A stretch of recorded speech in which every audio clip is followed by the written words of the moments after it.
to this webinar on behalf of ACA and on behalf of our members and co-organizers, the German Academic Exchange Service, DAAD, Diku from Norway, and VLUHR International from Belgium. Most of you will know that this event was supposed to take place on March the 12th, 3 months ago. Then it fell victim to the corona crisis, as did so many of our activities in internationalization in higher education and in our societies at large. The corona crisis has on one hand led to a temporary shutdown of so many social, academic, cultural activities. But it has also led to an acceleration of many developments, such as the use of online media for international cooperation and exchanges when physical mobility became impossible. Also, the number of participants in this event is testament to that acceleration. In fact, we have twice the number of registered participants than we expected on March 12th. The crisis also highlights some other issues that are central to the endeavor of higher education, such as the responsibility of higher education and research to tackle global challenges like the current pandemic or climate change. One of these issues are the synergies between higher education, research, and innovation of all sorts, the so-called knowledge triangle. That is not really new in the history of higher education. In fact, the so-called unity of teaching and research was at the heart of the Humboldtian and then American university model. But in recent years, people have observed a growing gap rather than a closer neighborship of these aspects. And there is a general feeling that the potential of synergies between research, education, and innovation is not really explored. This idea to enhance that is central to the European policy agenda, from the Lisbon strategy to the next generation of the Erasmus program, Horizon Europe, and the European University Initiative. Then add a fourth component, international cooperation, to make the triangle a tetrahedron or triangular pyramid. This is the specific perspective of ACA and its members. What can international cooperation contribute both to the quality of and the synergies between education, research, and innovation? With this webinar, we want to highlight what our member organizations and what individual institutions of higher education are already doing to bring about such synergies through their programming and funding mechanism. We also wish to contribute to the ongoing policy discussion on the European level. Both existing good practice and proposal for future developments are outlined in the draft reflection paper that you have received a couple of days ago. In the given time frame, it's not possible, and as you're all literate, not necessary, to repeat what's in there. Let me just underline one key aspect: the benefit and the need of cross-policy and cross-program thinking. Also, and may I say perhaps especially so, when programs are run by different directorates general in Brussels or different national ministries in our capitals. The reflection paper was drafted by the working group that has prepared this event. In the meantime, the draft has been circulated to ACA members and further developed on the basis of their comments. The final version will take account of the results of the seminar today. Let me conclude by some words of thanks. Thanks, first of all, to all of the presenters from member organizations, from universities, and from the European Commission.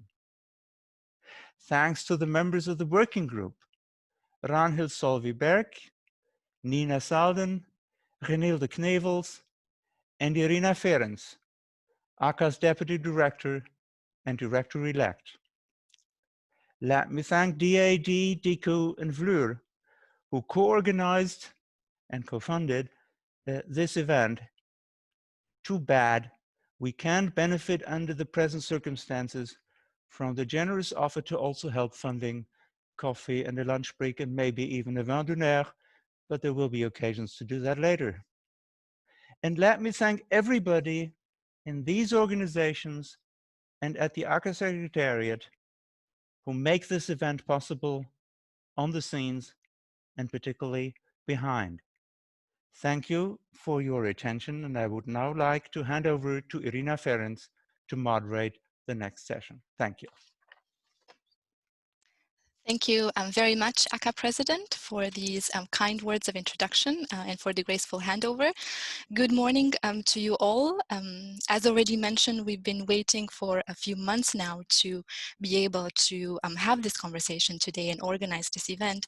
So let me start by thanking you also on behalf of the ACA Secretariat for your attendance in such high numbers this morning.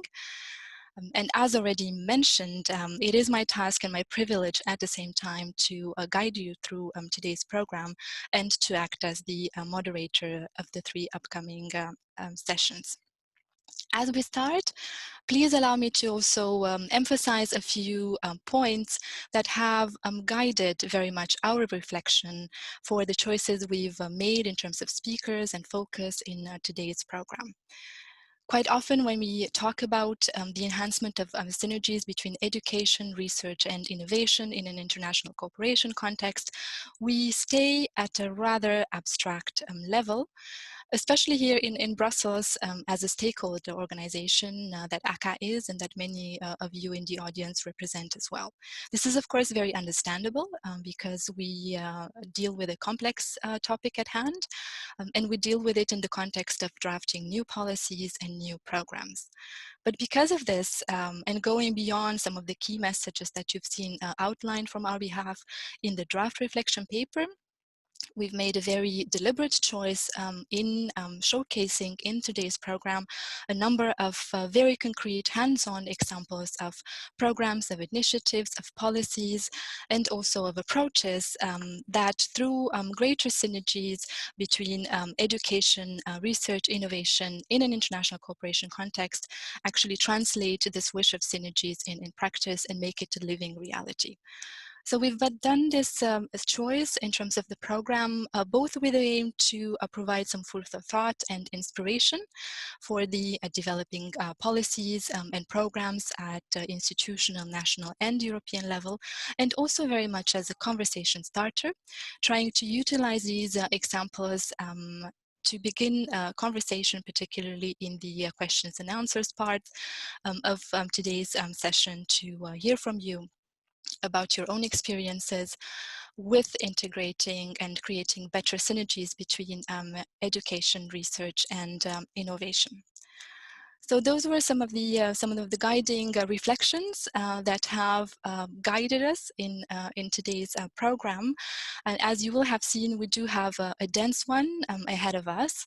So let me begin by briefly introducing the first session, how to bring research to students and students to research, in which, as the title says, I hope very clearly, we aim to dive in and dive deep by showcasing different examples, 3 of them in fact, that show us through different activities how the ultimate target audience, the ultimate beneficiaries, the students can actually be involved in a very concrete way in research activities and vice versa.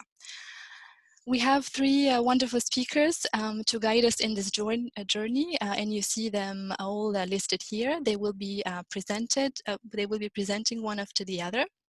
And we will have some time for questions and answers at the end of the session. I warmly encourage you to make active use of the Q&A section of the Zoom platform to let us know of your questions and comments in response to the 3 presentations as we progress. And as the colleagues already instructed you in the chat, please make use of the chat for more informal exchanges. With this, let me introduce you already the first speaker in the person of Christian Schäfer, that works as Head of Unit Research and Studies at the German Academic Exchange Service, or DAAD, an organization that I trust for many of you needs no further introduction. Christian Schäfer has been working for DAAD since 2001 in various capacities, and he is here with us today to share two very meaningful program examples, the RISE and the BARI programs, as well as their interlinks. So without further ado, Christian, I would like to give you the floor. Thank you very much for giving me the opportunity to present our BARI and RISE program at this webinar. The RISE program was started in 2005, and in those days we had the problem that there was a very unbalanced exchange between Germany and the United States. Many more students from Germany going to the United States than the other way around. So we were discussing what are the strengths in Germany with which we could attract students, undergraduate students from the United States.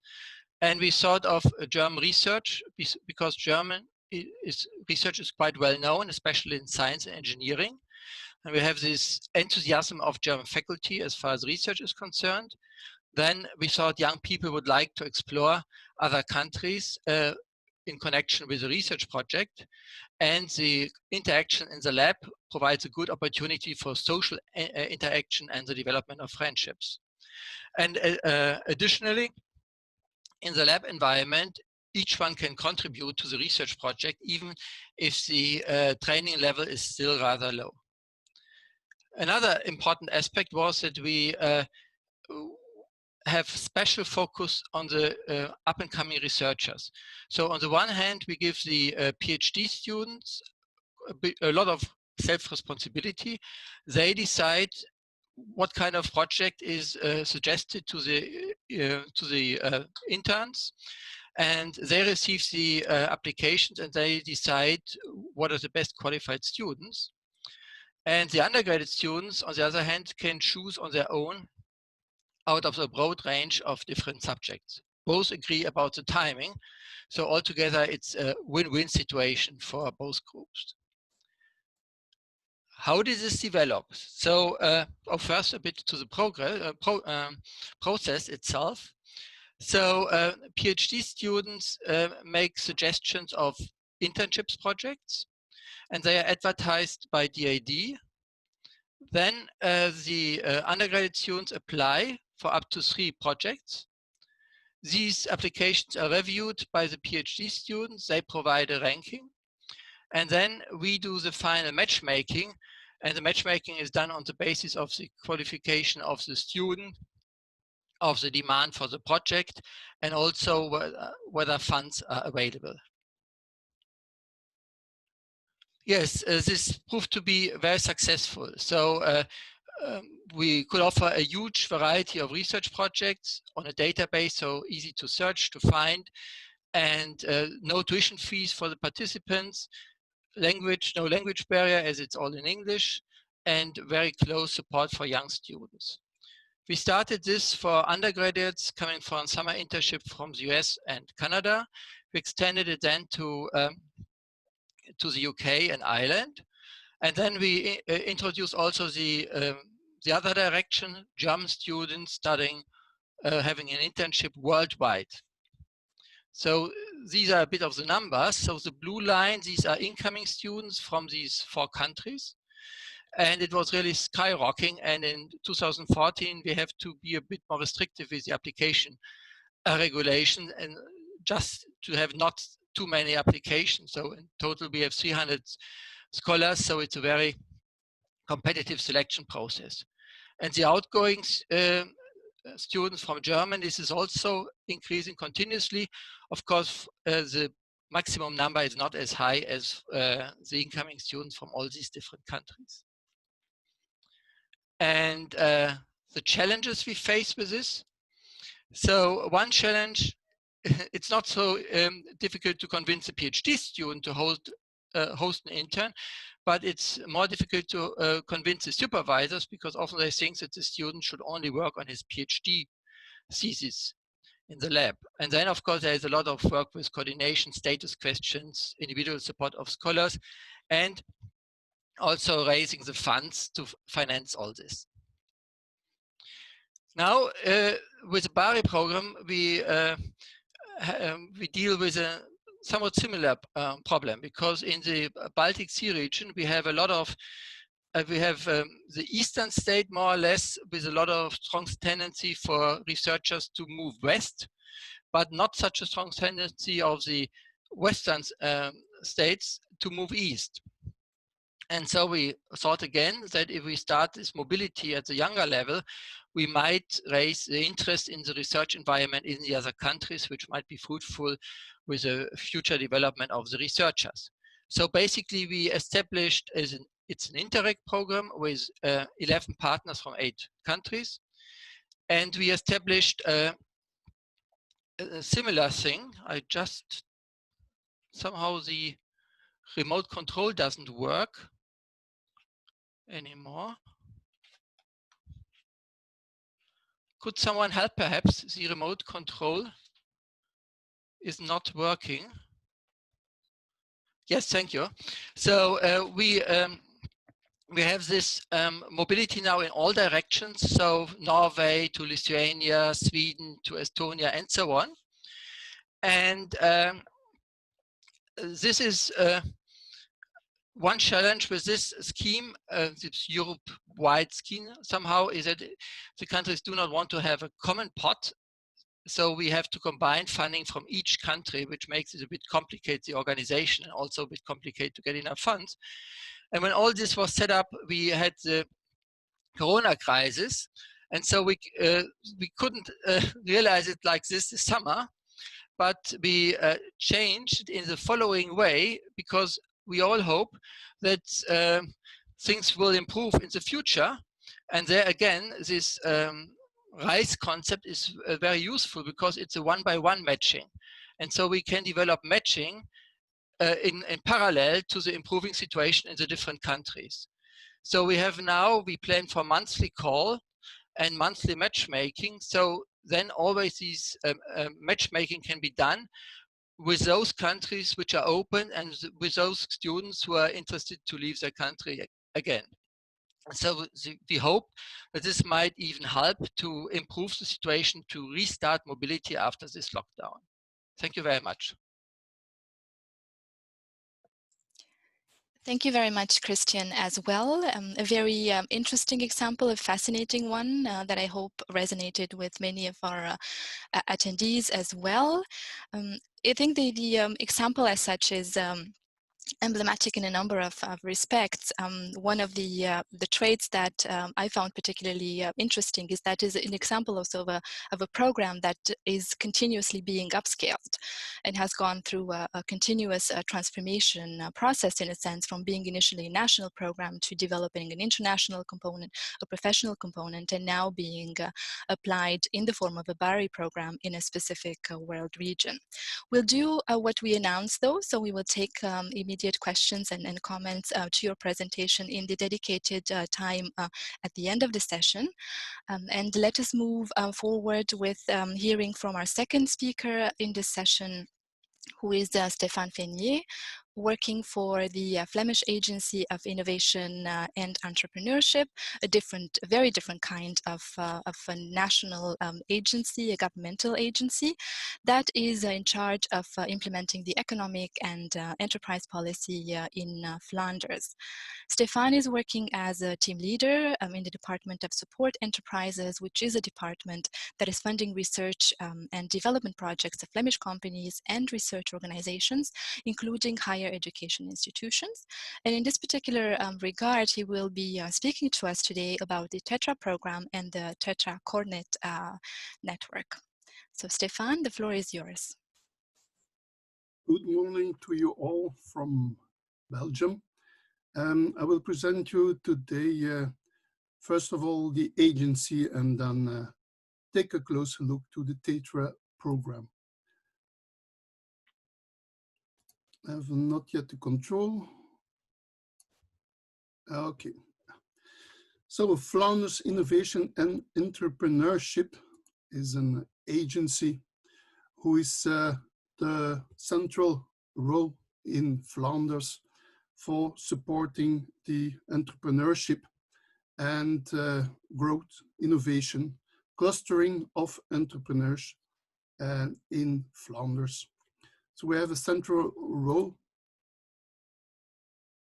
We have 720 million spent in last year on subsidies, but we have also a lot of guidance, contacts with the industry. Our staff is nowadays about 350, and most of the subsidies are for ambitious entrepreneurs. So here you see a lot of funding programs, especially for entrepreneurs. You will see research and development projects, of course, but also for SMEs, we have also transformation funding, growth of companies. And we do have also here with Bakeland, we do also have funding for PhDs in close collaboration with the industry. But that's not the topic of today. Now, in those research and development projects, research organizations play an important role.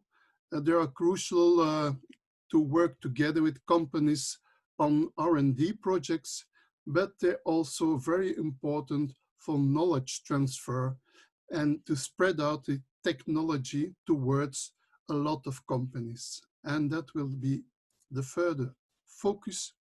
Now we have three programs who who are focused on subsidies for collective research and collective knowledge transfer, that are Tetra, Cook, and Landbouwtrajecten, who is focused on the primary sector, so agriculture. The main focus of those programs are the transfer of knowledge and innovative solutions for problems that occur in companies. And those programs are focused on spreading out that knowledge to a large group of companies, especially the non-research and development intensive SMEs. The Tetra project also spreads out the knowledge to non-profit organizations. So I'll focus on the Tetra. Tetra is an acronym. It was technology transfer, but it's not only technology, it's also knowledge. So those projects are mainly focused on application-oriented research by universities of applied science and arts and by universities. Sometimes they work together with a lot of participants. The purpose is the transfer of innovation solutions and knowledge for a large group of companies. What we expect of that is implementation on a short term of that knowledge. But there's a second goal of that program, and that is especially that also we'd like, no, it's needed that the knowledge is also transferred to students. Preferable a large group of students participate, for example, with lab work, thesis, internships with the research project itself. And the goal is the transfer of that knowledge that is being built up in this application-oriented research towards higher education. So new classes, theses, and we hope that the knowledge is transferred and we have a state-of-the-art education with the system. So I give you a first example of a Tetra project. Those are projects, they last 2 years, and roughly it's about 2 VTEs on the project. We have a total budget of 8 million a year. So we are funding about 25 projects lasting 2 years in that program. So The AlterBrew project by Hogent is helping brewers, those are the companies, the goal companies in this project, to implement an alternative unmalted cereals in the brewing process. Yeah, because we have a lot of brewers in Belgium. Most of them are very small and they don't have R&D facilities. So with this project, the knowledge is being built up in a central point and then spread out. So what we like to have in this project is an insight for the brewers, what they can expect by using those alternative cereals to the quality, taste, and tasteability of the new beers. So new beers means economic growth. Unfortunately, we can't taste today. Otherwise, if we were in Brussels, we could have a taste. Another University of Applied Science and Arts that's very active in the TETRA program is Thomas More. They did a project about ortheses, which were 3D printed and then tested by a robot to see if it lasts lungs on stepping. We have also foods being made and then to see whether it's flexible enough. And now they are working on insoles. That's the project running now. So those were two examples. And now I summarize what we like to have in those programs. So you have the target group of companies. Those have contacts with research groups and they are expressing some needs in technology and knowledge. Yeah. The project partners are building up the proposal and there is a guidance group of representatives of those target groups in close cooperation with the TETRA project. So they work close together in that sense that each 6 months there's a meeting, but also in between they have contacts, they guide the project. So to make sure that the results are indeed useful for the large target group and it fulfills their needs. But we have also the students. Students are also asked to work together on the TETRA project. In that sense, we have theses, but that's only a small group each year. But we can also, and we like and we stimulate that, a larger group of students in for example, lab work are working together with the project. For example, for the beer project, a large group of students will have tasting tests in the lab, and also we can do experiments on the whole installation. And in that sense, they are very close to a real R&D project, and they have also contacts with the entrepreneurs of the guidance group, for example.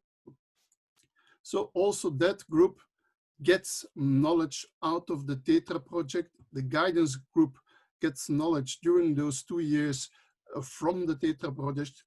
But at the end of the project, maybe a network partner is involved to spread out the knowledge to a broader target group. But besides the companies, the TETRA project needs to have a transfer of knowledge also to higher education. And in the better projects, we have also new classes, new student teaching coming out of this project. And by this, we have that the students have a higher education, state of the art, and fulfill the needs of the companies. And when they graduate, they have all that interesting knowledge transferring to the companies. And so we are closing the loop here and closing the gap. Thank you for your attention. Thank you very much, Stephane. A highly interesting example, of course, as well, of this multi-directional knowledge transfer between higher education institutions in Flanders of different types, as you've shown us also through your examples, and SMEs, particularly those that do not have an R&D capacity, as you've highlighted, and for whom this collaboration is very clearly very, very beneficial. We'll come back later with questions and comments to your presentation, but let us first hear from the third speaker in this session, who is Sabine Menu, who comes here today as a representative and liaison officer of Epicure, working for the Epicure Brussels office. Epicure is one of the pioneer consortia that was selected last year in the first pilot call for the European Universities Initiative. So we will be hearing soon from Sabine about the specific approach within this consortium for bridging and enhancing the synergies between education, research, and innovation. Sabine also has an affiliation with the Université de Strasbourg, and she's been an associate professor at the EM Strasbourg Business School with both teaching and research responsibilities. So Sabine, I'd like to pass you the floor. Yeah. Can you hear me well? Good morning, everyone. Thank you, Irina, and all organizers for your invitation and for rescheduling virtually our meeting. That's very important. I'm pleased yet to present the Epicure Alliance, present some results. My starting point is education, as European University Alliances are first of all about education, and more particularly the model of liberal arts education we developed within Epicure. Liberal arts liberal arts and science education, are not a new model, a new educational model as such, as the president of ACA, Ulrich, at the beginning reminds us. This is based on the Humboldtian education model. What is new and what is possible for us through the European universities model is to develop it in an innovative way by sharing as an alliance all the possibilities we have in offering this model to our students and to scale it up. So I had some connection problem before, but I'll skip the video for the moment. My presentation will be on the policy background of European universities, our objectives, and then first results, but we just started, so we won't talk about, well, too many new results and important results as for the previous presentations, and then some conclusions. As you are certainly aware, remember the reference to European university was made in French President Macron in 2017 in his Sorbonne speech. It was not the first time that this idea came to the fore. Several initiatives, bottom-up or top-down, were launched since the inception of European integration with more or less success. We know about the College of Europe in Bruges. We know about the European University Institute in Florence. There has been other attempts that were not so successful, such as a proposal made by the European communities in the early 60s of a European university linked to the Euratom research program. And at the time it was rejected by France. So following the political window opened by Macron's speech, with the support of all the member states, the European Commission set again this ambitious policy objective in 2018, based on bottom-up integrated networks, ensuring a geographical balance and aiming at, not less than this, transform education, mobility, governance. all alliances are based on a mission statement and a long-term strategy. What is Epicure? It stands for European Partnership for an Innovative Campus, Unifying Regions. It brings together 8 universities located in 6 countries. And I invite you to check our website, particularly in the coming weeks, as it is under progress, under construction, for more information. Epicure is deeply committed to building a project rooted in the values of a Europe of knowledge without borders. This is in our mission statement. And we in Strasbourg, we are particularly aware of the importance of this being one of Europe's capitals, and having contributed since the very start of the European integration process to develop new ideas how to unify our continent. We are particularly aware how important it is to transfer and European values, to have multilingualism, and to work via cross-border cooperation. Of course, our name also refers to the Greek philosopher Epicurus, who elaborated a positive, empirical, and pleasure-based approach to life. Our key message to students, faculty members, researchers is be epicurious, an invitation to discover new horizons, people, place, cultures, ways of learning. Now coming to our example today.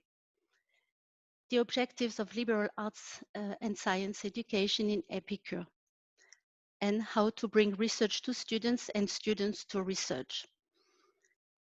LAs, I will call them this way now, are interdisciplinary courses combining foundations, majors, and electives in natural and social sciences. They are based on research excellence in our respective universities, and we have selected as an alliance European identities and sustainability as 2 new tracks. In Epicure, we innovate in terms of educational formats. We offer lectures, but also summer schools, role plays, and other practical experiences. Also, we offer the possibility for students to co-create activities by such as academic conferences, and this all counts for credits. By this, we hope to stimulate our students' curiosity, sense of initiative, critical thinking, and reflection, leadership skills, intercultural skills. Our aim is not to train at that stage future researchers, but more broadly, future managers who can articulate complex reasoning in international environments.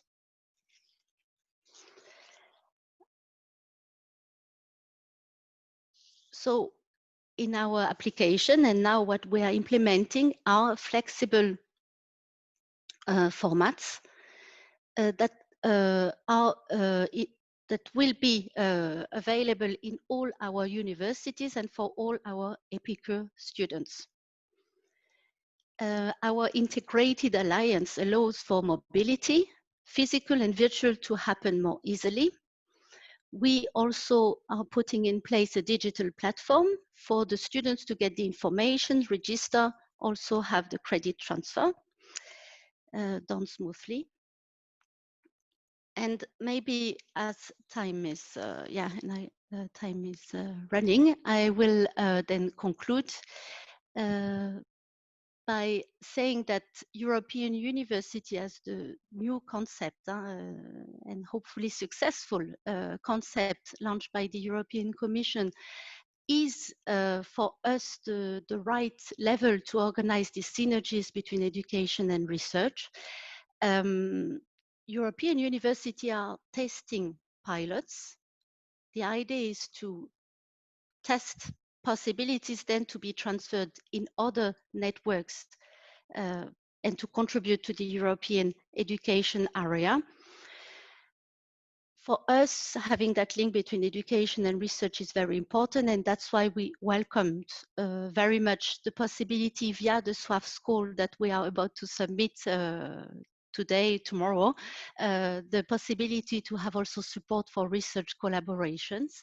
And I can inform all of you that all alliances, the 17 first selected alliances, have decided in the frame of this SWAF school to set up a forum and to propose this as an activity, a joint activity in the SWAF school to share our intelligence and see the possibility for transfer of pilots. Thank you. Thank you very much, Sabine, as well, for this highly interesting and palpable example of how the integration of synergies between education, research, and innovation can happen not only in the technical fields, but very much so also within liberal arts education. As we've reached now also the time for the questions and answers part of the session, I'd like to kindly invite our three speakers to join us. And I'd like to start outlining some of the questions and comments that have been raised in the Q&A part. And thank you very much for that. We have a few questions to Christian's presentation. So if you'll allow me, Christian, I will try to bring them together and kindly ask you to address them jointly. One of the first comments had to do with the linguistic aspect that you've emphasized as well, both in the RISE and in the BARI programs. And you've made a point that all communication in English was meant as an approach to reduce the language barriers. Well, one of our participants in the audience is actually wondering if that is so. So could you first of all tell us a bit more about the linguistic dimension of the program of the cooperation? And second, a very hands-on example about the BARI program and about the upcoming calls, given that the current call has just closed. Will there be any future calls this year or in 2021? So could you please kindly yes, answer these first questions? Thank you very much for these questions. So concerning the language, this is of course a challenge for quite a few people, more or less. But when you want to be successful as a scientist, you have to be good in English, fluent in English. And so if they have this training on a daily basis, but not with the how to say, with the big professors, but with someone from the same age group, especially, and this was of course an advantage when doing this with US or with Canada, with a native speaker, then it's easy for them to practice their English and a good incentive to learn more and to start using it. So I think it's quite a challenge from the beginning, but it's a useful challenge for developing their profile as an international active scientist. And the other question concerning BARI, so we just finished the preparations to have a BARI call every month now, starting in July. And the platform will be open for the first 2 weeks every month, and then people can look what is offered as internship and they can apply. And then in the following 2 weeks, we will do the matchmaking. And then the coming months again, so in August again, the first 2 weeks are for applications. So it will be on a more or less first come, first serve basis now for the coming months, at least until January, hopefully until June next year. Thank you. Christian, let's take an additional question to your presentation that just came up and relates to the follow-up that you do with the participants in the RISE program. So could you share with us any further information you may have on what's their trajectory afterwards? How many continue in research? How many return to Europe, for example? So what is their study and career trajectory afterwards? So on the one first, some of them know after this internship that they will do research for the rest of their lives. Others know that they don't want to do research for the rest of their lives, and so it's very good for them to get a feeling what real research is about. Then there is an interesting increasing interest to come back to Germany, because it's for them, especially with US students, it's the first time that they can live on their own without the helicopter parents in another country, and in the safe Europe environment, they realize that they can manage it. So it makes them extremely proud and self-confident. So many of them want to return to Germany. And actually this is, I think, especially when you address undergraduates, this is the right timing to convince them, because after with a bachelor, they go to graduate schools. And once they have chosen a graduate school in the United States, it's very difficult to get them back for a PhD. So actually, they are very enthusiastic about Germany. They are interested, many of them are interested to come back. And what's missing a bit is an offer which you give them right away after this internship, so they are not tempted to go to Stanford, Harvard, and all these fancy universities afterwards. Okay, thank you very much. But I guess we can also conclude that in a sense, the program does open then new doors in terms of yes, research careers and entering academia. So perhaps that's a good point as well yes, in terms certainly, of the graduate. And perhaps if I may add one point, they also use, if they apply for graduate schools in the US, they use this as a special qualification. So in their application, they write, I have been in the RISE program. So this makes it fancy or famous in the graduate schools in the US. Thank you. Thank you very much for now, Christian. Let us move forward with a few questions to Stephane's presentation.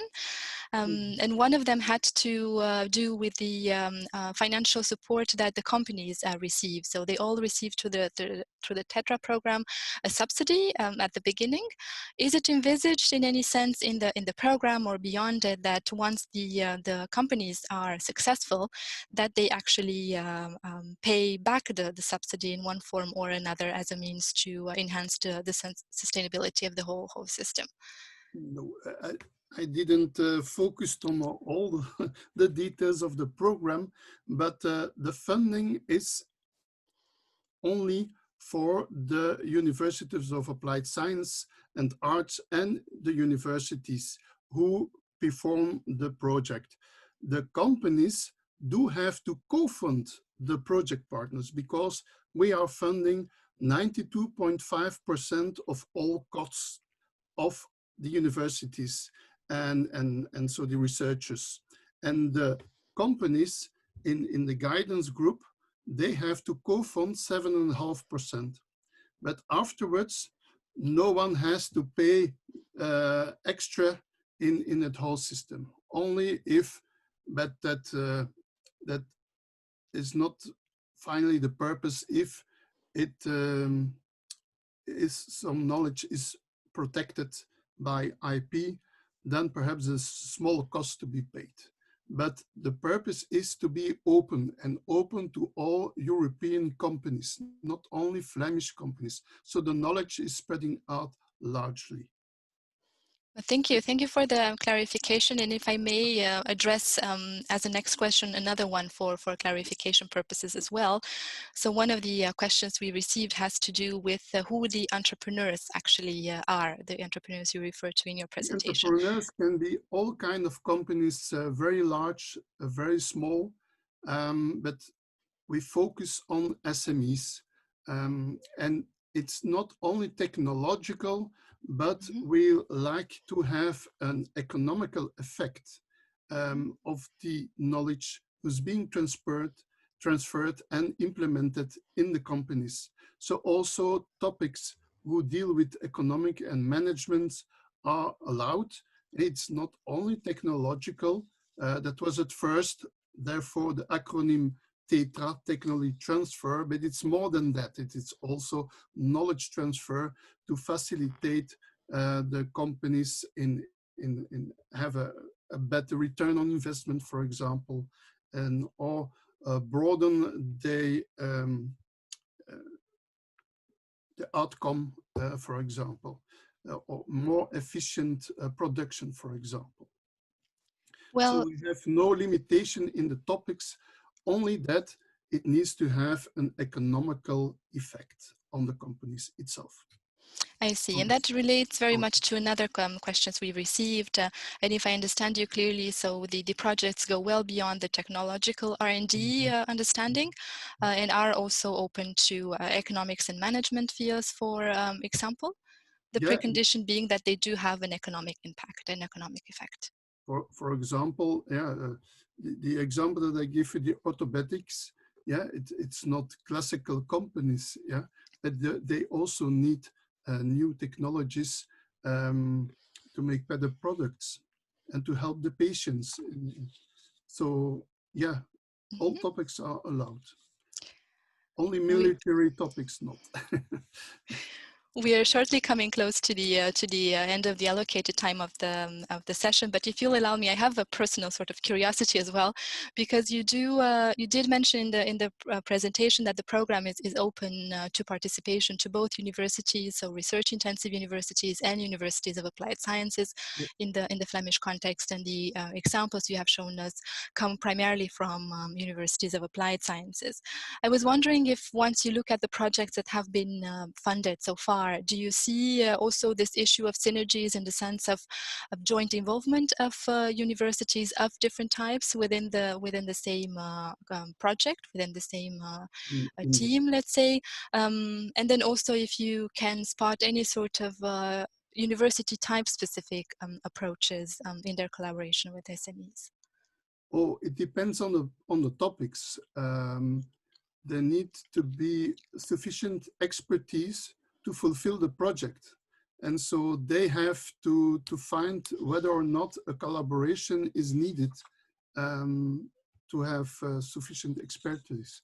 Most of the time in a project, 2 or 3 universities of applied science or in combination with universities are combined. So sometimes only 1, but most of the time 2 to 3. It needs to be workable because the funding is per project only limited to 480,000 euros for 2 years. So you can't have very large projects. Okay, well, thank you very much for now for your answers.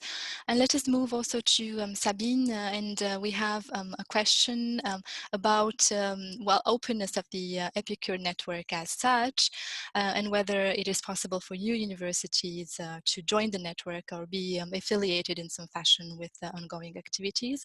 So I take it that your approach has very clearly generated quite some interest as well. Thank you for this question. For the moment, it's a pilot phase, and we are working. It's already a lot of work, and 8 universities to adapt and actually also learn from each other. So this is not the plan for the moment. However, I would like to insist again on this transfer. That's really in the concept of European universities to be able then to say from the pilots, we are now testing what are the obstacles, what is working, how we can transform education, mobility, governance for the future. And this then to transfer it to other university networks and not just for European university alliances. And this, a sign of it is that this morning we agreed in the really final rush of before submitting the SWAF's application that all alliances will be part of a forum to share intelligence and then disseminate what we have learned through that experience. I think that's really a sign of the collaboration we want to have, and I have to say that together with the European Commission, we are really working hand in hand, and that's very helpful. Well, thank you very much. And actually, my follow-up question would have been really related to this forum idea that you've mentioned just now again. Well, I understand it's a brand new idea, so probably still in development stage and still to be funded. But can you tell us a bit more, if it is already foreseen, let's say, how this exchange will concretely happen between the alliances that have been funded already? We have every month already and we have had this for the last 4 or 5 months. So really at the beginning of of the European University informal meetings between well, the representatives in Brussels, and then virtually, because of the lockdown, then we had to do it virtually. But it means also that we could expand to those not being always in Brussels. We have these informal meetings with the alliances, and that's our own initiative. So these discussions and this sharing information, how we do on well, certification, on the legal entity, on many aspects, yeah, of the project, also development, are discussed in a very collaborative way, and hopefully it will remain this way. The forum, for the moment, is planned as happening once or twice a year, and the idea is really to be open to other university networks, but also other partners, as I said, the European Commission, the representatives of the member states, the Parliament. We all need to work together to make that project become a reality. As I said, in the history of European integration, there were many attempts, and let's make it this one a successful one. Thank you very much, Sabine. That is a powerful call as well, I think, on the value of international cooperation that we're all very convinced of, I am sure. I'd like to now wrap up this first session, and in doing that, I'd like to thank you very much, Christian, Stephane, and Sabine, for your input and for having answered the questions from our audience today. And now we have gotten to a time in the program where we have foreseen a very short break, a virtual coffee break we called it, which I realize might come a bit as a disappointment. Maybe the only advantage that I could foresee is that I very much hope you each have access to better tasting quality and tea than in a typical convention center. So I warmly encourage you to make good use of the break, and we're expecting you back at 11:05 to continue with the second session. So enjoy the break, and see you soon.